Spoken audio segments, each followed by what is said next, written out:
Masih di VIP Forum CNBC Indonesia bersama saya Aneka Wijaya. Kali ini kami telah terhubung dengan Gubernur Jawa Timur Khofifah Indar Parawansa. Ibu Khofifah, apa kabar? Ya, baik, Mbak Neka.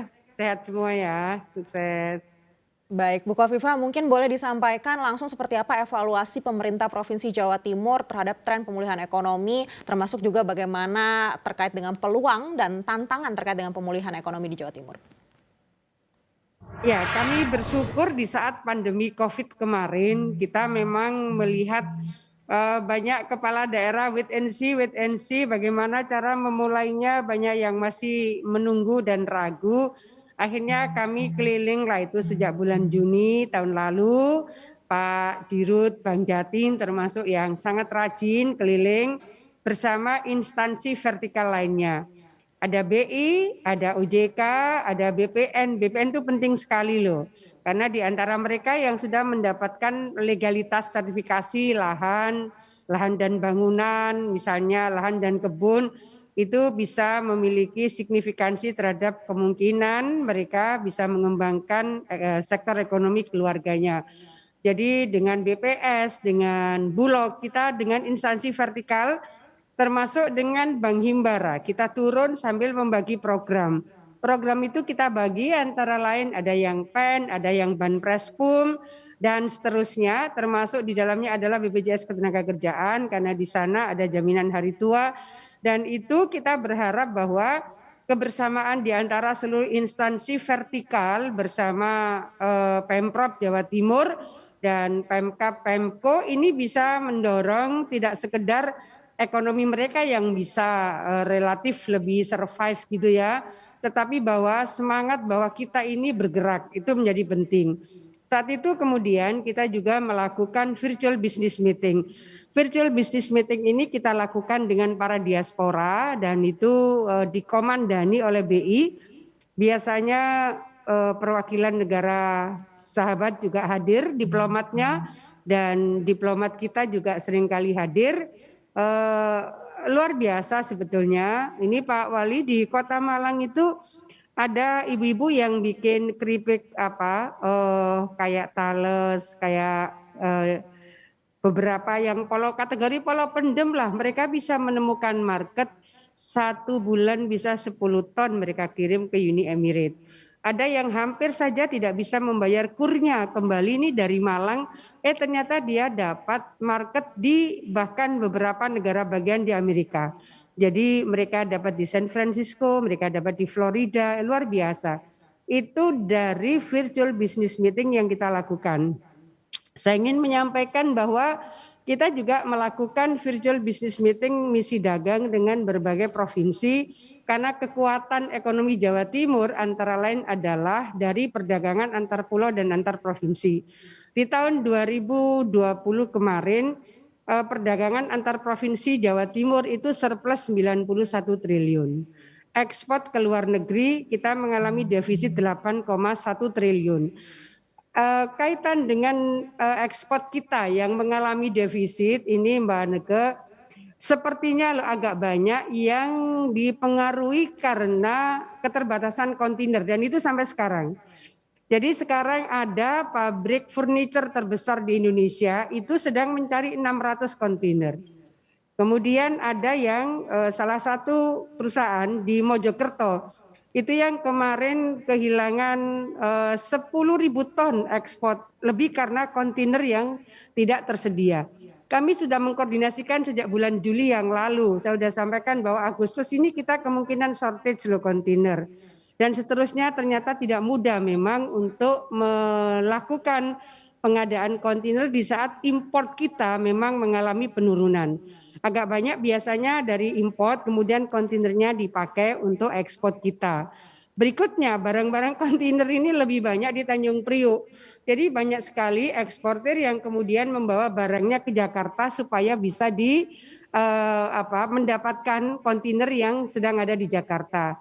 Saya masih terus keliling, baru-baru ini saya keliling lagi bagaimana caranya ekspor mereka supaya tidak terkendala oleh keterbatasan kontainer.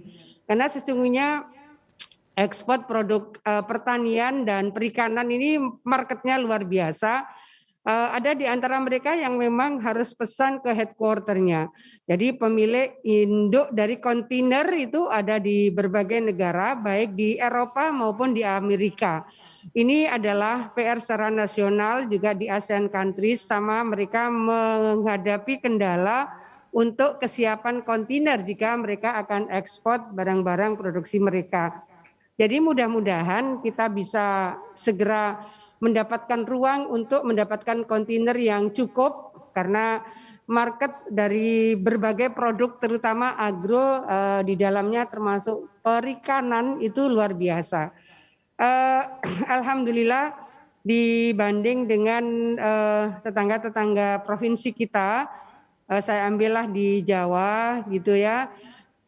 Investasi ke Jawa Timur kemarin tumbuh sangat bagus di saat pandemi COVID. Ini data dari BKPM RI per akhir Januari. Jadi potret 2020 bahwa investasi di Jawa Timur justru mengalami kenaikan 33,8%.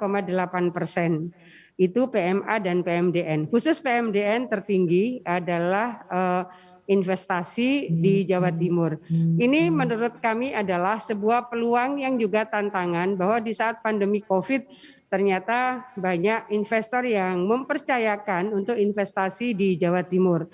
Pada posisi ini kami juga bersyukur bahwa data BPS per Maret 2021 bahwa produksi padi Jawa Timur ini tertinggi. Produksi berasnya berarti juga tertinggi di Indonesia. PR berikutnya adalah meningkatkan kualitas dari padi supaya berasnya tidak mengandung air terlalu tinggi, lalu brokennya tidak terlalu banyak, sehingga kualitasnya bisa premium. Jadi format-format bagaimana kita bergerak bersama itu menjadi kunci di antara kami, Pemprov dan lembaga perbankan tentu, di antaranya juga Bank Jatim, ada Bank UMKM Jatim, Bank-Bank Himbara, dan berbagai instansi vertikal. Kita biasa ngowes bareng Mbak Ineke.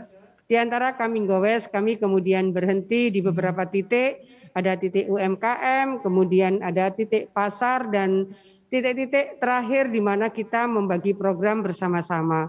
Jadi saya rasa strong partnership di antara instansi vertikal dan Pemprov menurut saya menjadi bagian penting. Kemudian kita masih melanjutkan bagaimana perdagangan antar pulau, antar provinsi ini bisa kita masifkan. Sampai dengan April kemarin kami tidak lagi melakukan secara virtual, kami sudah melakukan kunjungan langsung pada misi dagang. Di Ternate kami lakukan di awal April misalnya, dalam waktu 8 jam terdapat transaksi 506 miliar. Itu berarti lebih dari 0,5 triliun. Itu yang transaksi itu. Biasanya setelah itu akan ada transaksi lanjutan. Akhir April kita melakukan lagi di Batam. Di Batam itu 5 jam ya, tembus 306 triliun, 306 miliar, tetapi bahwa ada komoditas tertentu yang rupanya tidak boleh dipublish. Jadi pertama, kedua, ketiga tertinggi transaksi itu justru adalah produk yang rupanya tidak boleh terpublish. Dan yang tidak boleh terpublish itu rupanya adalah rokok. Jadi itu terbesar pertama, kedua, dan ketiga. Kalau itu semua diakumulasi lebih dari 600 miliar. Artinya begini, kenali dari produk andalan dan unggulan masing-masing daerah, karena kita tidak hanya misi dagang, tapi kita juga berharap ada investasi dalam negeri yang bisa terkoneksi. Produk-produk UMKM itu mereka juga membutuhkan intermediasi di antara kami yang ada di Pemprov gitu ya, dengan pemerintah provinsi atau pemerintah kabupaten kota di mana kita melakukan misi dagang. Saya rasa ini adalah kekuatan ekonomi Jawa Timur. Jadi 2020 kemarin perdagangan antar provinsi Jawa Timur itu justru surplus 91 triliun. Karena ini adalah sebuah kekuatan dan potensi, maka kita akan terus mengembangkan di titik-titik mana setelah dilakukan proses preliminary ya, pembicaraan pendahuluan di antara masing-masing disperindak provinsi, maka kita memutuskan prioritas kita akan datang kemana, prioritas berikutnya kemana, Baik, dan seterusnya. baik. Ya, Bu Kofifa di tengah juga keberhasilan yang tadi disampaikan juga mungkin untuk catatan-catatan ekonominya, tapi yang menarik juga ini yang telah disampaikan oleh Presiden Joko Widodo katanya masih ada dana sekitar 182 triliun rupiah lagi. Ini katanya masih nyangkut begitu ya di Pemda, di perbankan begitu. Tanggapan Anda seperti apa? Ya, mungkin daerah lain ya. Jadi kalau ada DAU, DAK, eh, ini Pak Presiden juga menyampaikan pesan itu kepada para gubernur bahwa mestinya ini bisa dimaksimalkan. Kami termasuk yang sangat intensif untuk melakukan monitoring realisasi program di OPD-OPD yang ada di Pemprov. Dan alhamdulillah 3 hari yang lalu ketika kami rakor, sesungguhnya dari pertumbuhan ekonomi di antara provinsi-provinsi dengan penduduk besar di Indonesia, saya rasa yang pertumbuhannya relatif progresif adalah Jawa Timur. Jadi kami sudah mendapatkan data yang kemarin juga disampaikan oleh Pak Presiden, pertumbuhan ekonomi di kuartal 1 Jawa Timur masih defisit tapi minus 0,44, tapi itu artinya sudah paling progresif di antara provinsi dengan penduduk besar lainnya. Jadi seluruh lini saya rasa kita akan terus komunikasikan, kita akan terus monitoring dan tentu apa yang menjadi pesan Pak Presiden ini dana-dana yang mandek gitu ya, itu supaya segera direalisasikan. Saya rasa itu catatan bagi semua titik, tapi insya Allah kami selalu melakukan monitoring untuk bisa memastikan bahwa realisasi anggaran bisa kita maksimalkan. Biasanya begitu, kami 3 bulan kita lakukan monitoring dan seterusnya, intensif sih monitoring Baik. untuk realisasi anggaran.